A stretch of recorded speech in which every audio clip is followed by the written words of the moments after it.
Hello everyone, আসসালামু আলাইকুম। Welcome back to my channel. আজকের এপিসোডে আমি আপনাদের সাথে শেয়ার করব এই 5 পাউন্ড কেকটি কিভাবে তৈরি করা হয়েছে। আর চেষ্টা করেছি সব ধরনের টিপস শেয়ার করার জন্য। আজকের এই রেসিপিতে একদম বিগিনার যারা আছে তাদের জন্য একদম পারফেক্ট একটা রেসিপি নিয়ে হাজির হলাম। আজকের রেসিপিতে থাকছে কেকের বেস, কেক ডেকোরেশন, আরও থাকবে অনেকগুলা টিপস।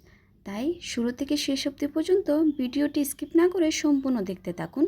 চলুন তাহলে মূল রেসিপিটি দেখে আসি। প্রথমে আমি শুকনো উপকরণগুলো চেলে নিব। তার জন্য একটা চাকনিতে দিয়ে দিচ্ছি 1.5 কাপ পরিমাণ ময়দা, আরও দিয়ে দিলাম 3 টেবিল চামচ পরিমাণ কর্নফ্লাওয়ার। অবশ্যই কিন্তু কর্নফ্লাওয়ারটা দেওয়ার চেষ্টা করবেন। 1 চা চামচ পরিমাণ বেকিং পাউডার দিয়ে দিলাম। 1/8 টিস্পুন পরিমাণ বেকিং সোডা দিয়ে দিয়েছি। এবার শুকনো উপকরণগুলো ছেলে নিচ্ছি। আপনারা চাইলে এখানে 1 চিমটি পরিমাণ লবণ দিতে পারেন। আমি আজকের রেসিপিতে লবণ দিচ্ছি না। সব শুকনো উপকরণ চেলে নেওয়া হয়ে গেলে একটা স্প্যাচুলার সাহায্যে খুব ভালো মতো করে মিশিয়ে নিচ্ছি। এটা কিন্তু খুবই ইম্পর্ট্যান্ট। খুব ভালো মতো করে শুকনো উপকরণগুলো মিশিয়ে নিতে হবে। শুকনো উপকরণটা মিশে গেলে আমি এক পাশে ঢেকে রেখে দিব। অন্য একটা পাত্রে রুমের স্বাভাবিক তাপমাত্রায় 6টা ডিম নিয়ে নিয়েছি। আমি 6টা ডিমের মধ্যে 1 কাপ পরিমাণ চিনি দিয়ে দিচ্ছি। আর আমি অল্প পরিমাণ চিনি দিয়ে এবার একটা ইলেকট্রিক বিটারের সাহায্যে মিডিয়াম স্পিডে বিট করে নিচ্ছি।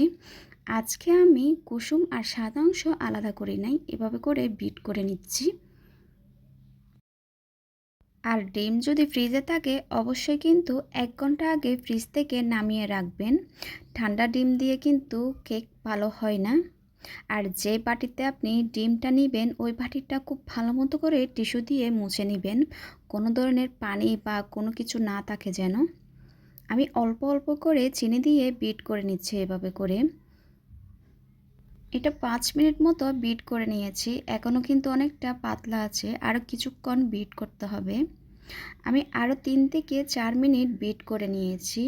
এবারে কিন্তু ডিমের ম্যারানটা পারফেক্টভাবে হয়ে গেছে। আমি একটা সংখ্যা লিখে নিয়েছি, সংখ্যাটা যদি সাথে সাথে মুছে যায় তাহলে আরও কিছুক্ষণ বিট করতে হবে। এটা বেশি আছে উপরে, তার মানে এটা পারফেক্টভাবে হয়ে গেছে। এবার দিয়ে দিচ্ছি অরেঞ্জ ইমালশন। এখানে আমি 1 চা চামচ পরিমাণ অরেঞ্জ ইমালশন দিয়ে নিচ্ছি। আরও দিয়ে দিচ্ছি 1/4 কাপ পরিমাণ রান্নার রেগুলার তেল। আপনারা চাইলে গলানো বাটারও দিতে পারেন। আবারও আমি 10 থেকে 15 সেকেন্ড বিট করে সব কিছু একত্রে ভালোভাবে মিশিয়ে নেব। এটা কিন্তু ওভার বিট করা যাবে না। ওভার বিট করলে ডিমের ফোমটা নষ্ট হয়ে যাবে। বিট করা হয়ে গেছে, এবার আমি বিটারটা সরিয়ে নেব। এবার আগে থেকে চেলে রাখা শুকনো উপকরণগুলো আমি আরেকবার চেলে দিয়ে দিচ্ছি। আর আমি শুকনো উপকরণ কিন্তু একবারে দিব না, অল্প পরিমাণ শুকনো উপকরণ চেলে নিয়ে আমি একটা হ্যান্ড হুইক্সের সাহায্যে আলতো হাতে ফোল্ড করে করে মিশিয়ে নিচ্ছি। এই মেশানোর কাজটা কিন্তু খুবই ইম্পর্ট্যান্ট। আলতো হাতে একদিক দিয়ে ঘুরিয়ে ঘুরিয়ে মিশিয়ে নিতে হবে এভাবে করে। প্রথম ধাপে শুকনো উপকরণটা খুব ভালো মতো করে মিশে গেলে দ্বিতীয় ধাপে শুকনো উপকরণ অ্যাড করতে হবে। আবারও আমি দ্বিতীয় ধাপে শুকনো উপকরণটা খুব আলতো হাতে মিশিয়ে নিচ্ছি। আপনি যত আলতো হাতে এই শুকনো উপকরণটা মিশাবেন আপনার স্পঞ্জটা কিন্তু ততটা পারফেক্ট হবে। ওভার মিক্সিংয়ে কিন্তু কেক কখনো ভালো হয় না। আপনাদেরকে আমি যে স্টেপগুলো বলে দিচ্ছি আপনারা কিন্তু হুবহু ফলো করবেন, আপনাদের কেকটা একদম পারফেক্ট হবে। আর এ পর্যায়ে আমি ওভেনটা 160 ডিগ্রিতে প্রিহিট করে নিচ্ছি 10 মিনিটের জন্য। আর আপনারা যদি চুলায় বেক করতে চান আমার কিন্তু অনেকগুলো রেসিপি আছে, আপনারা চাইলে সেখান থেকে দেখে আপনারা বেক করে নিতে পারেন। আমি ব্যাটারের ঘনত্ব কীরকম হবে আপনাদেরকে একটু দেখিয়ে দিয়েছি। এবার একটা 8 ইঞ্চ মোল্ডে সম্পূর্ণ ব্যাটারটা ঠেলে নিয়ে ট্যাপ করে ওভেনে বেক করে নিয়েছি।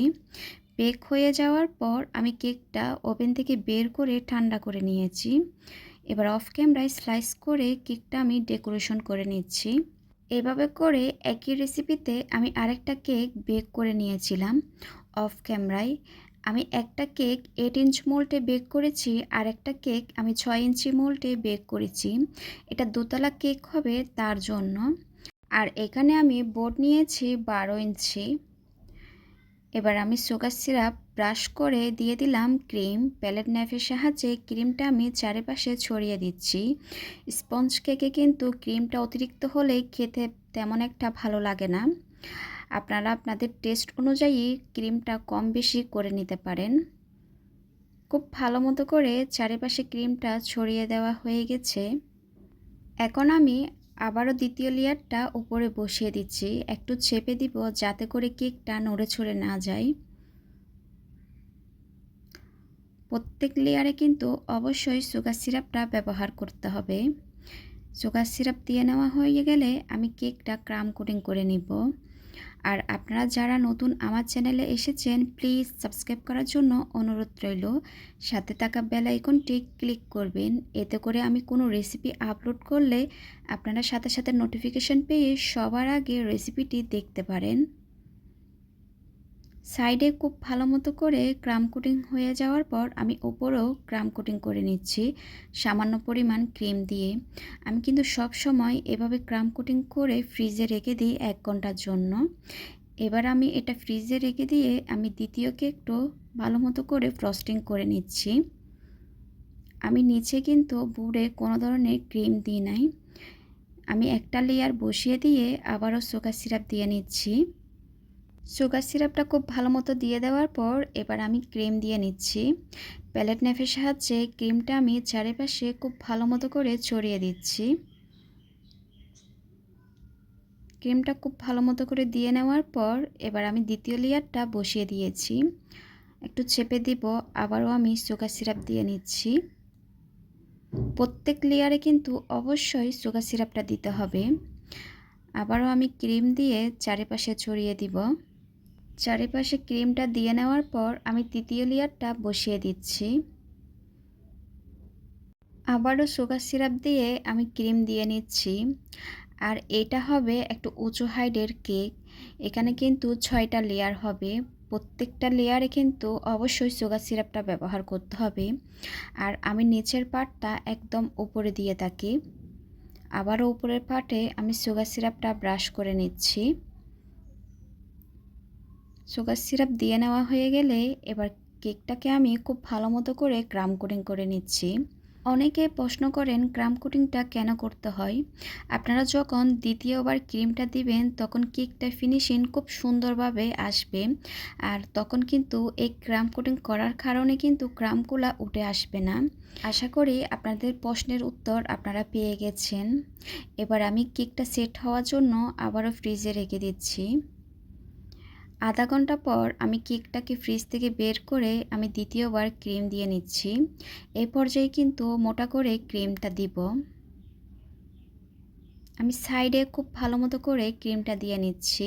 এভাবে করে কেকটা ডেকোরেশন করে 5 থেকে 6 ঘন্টার জন্য কেকটা সেট হওয়ার জন্য ফ্রিজে রেখে দিতে হয়।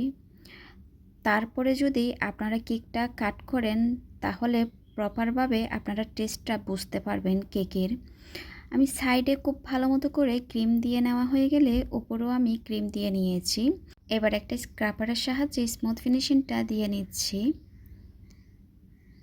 এই স্মুথ ফিনিশিংটা কিন্তু একদিনে হয় না, এটা কিন্তু বারবার কাজ করতে হয়। তারপর আপনাদের হাতেও এরকম স্মুথ ফিনিশিংটা চলে আসবে। আর স্ক্রাপারটা ধরার সময় কিন্তু অবশ্যই ট্রায়াঙ্গেল করে ধরতে হবে। আপনারা যদি সোজা সোজা করে ধরেন তাহলে ক্রিমটা স্ক্রাপারে উঠে আসবে। কেকটা স্মুথ ফিনিশিং চলে আসার পর আমি ফ্রিজে রেখে দিয়ে দ্বিতীয় কেকটা বের করে নিয়েছি। এবার এটাকে আমি খুব ভালো মতো করে ক্রিম দিয়ে নিচ্ছি। সাইডে খুব ভালো মতো করে ক্রিম দিয়ে নেওয়ার পর উপরেও আমি ক্রিম দিয়ে নিচ্ছি, ঠিক যেরকম আপনারা স্ক্রিনে দেখতে পাচ্ছেন। প্যালেট নাইফের সাহায্যে আমি যতটা সম্ভব স্মুথ ফিনিশিংটা দিয়ে নিচ্ছি। এবার একটা স্ক্রাপারের সাহায্যে আবার এটাকেও আমি স্মুথ করে নিচ্ছি। সাইডে খুব ভালো মতো করে স্মুথ ফিনিশিংটা চলে আসলে প্যালেট নাইফের সাহায্যে উপরেও আমি স্মুথ করে নিচ্ছি যতটা সম্ভব। এটাও খুব ভালো মতো করে স্মুথ ফিনিশিংটা হয়ে গেছে। এবার আগের কেকটা আমি ফ্রিজ থেকে বের করে এই কেকের উপর বসিয়ে দিচ্ছি। বসানোর ক্ষেত্রে কিন্তু খুব সাবধানে বসাতে হবে, কেকটা যেন বাঁকা হয়ে না যায়। আর কেকটাকে মিনিমাম 4 থেকে 5 ঘন্টার জন্য সেট করে নিতে হবে। আপনারা সাথে সাথে কাজ করে কিন্তু বসাতে যাবেন না, এতে করে ক্রিমটা নষ্ট হয়ে যাবে। এবার কেকটাকে আমি খুব ভালো মতো করে ডেকোরেশন করে নিচ্ছি। কাস্টমারের যে ডিজাইনটা দিয়েছিল আমি ওইভাবেই করে দেওয়ার চেষ্টা করছি। কাস্টমার এই কেকটা অনেক বেশি পছন্দ করেছে। এটা দোতলা কেক, এটা কিন্তু অনেক দূরে যাবে, তার জন্য কিন্তু কিছু স্ট্র দিয়ে দিতে হবে যাতে করে কেকটা নড়ে চড়ে না যায়। আমি এরকম কিছু স্ট্র দিয়ে দিচ্ছি। আমি এখানে 3টা স্ট্র দিয়ে দিচ্ছি। আর এরকম স্ট্র ব্যবহার করলে আপনারা কিন্তু অবশ্যই কাস্টমারকে বলে দিবেন। এই স্ট্রগুলো দেওয়ার কারণে কেকটা একদমই নষ্ট হয় নাই। ওনারা কিন্তু যেভাবে আমি ডেলিভারি করেছি ওইভাবে কিন্তু হাতে পেয়েছে। এবার সামান্য পরিমাণ আমি ক্রিম দিয়ে নিচ্ছি। এবার আমি ছোটো একটা টুটি নজল দিয়ে আমি ছোটো ছোটো করে ফুল করে দিচ্ছি, ঠিক যেরকম আপনারা স্ক্রিনে দেখতে পাচ্ছেন। এবার কিছু সুগার বল দিয়ে কেক ডেকোরেশনটা কমপ্লিট করে নিচ্ছি। মাশাআল্লাহ, কেকটা কিন্তু সামনাসামনি দেখতে অসাধারণ লাগছে। কেক সম্পর্কে আপনাদের যদি কোনো প্রশ্ন থাকে কমেন্ট সেকশনে গিয়ে কমেন্ট করতে পারবেন। আপনাদের সুন্দর সুন্দর কমেন্ট আমাকে অনেক বেশি উৎসাহিত করে। আজকের মতো বিদায় নিচ্ছি। সবাই খুব ভালো থাকবেন, সবাই সবার জন্য দোয়া করবেন। আল্লাহ হাফেজ।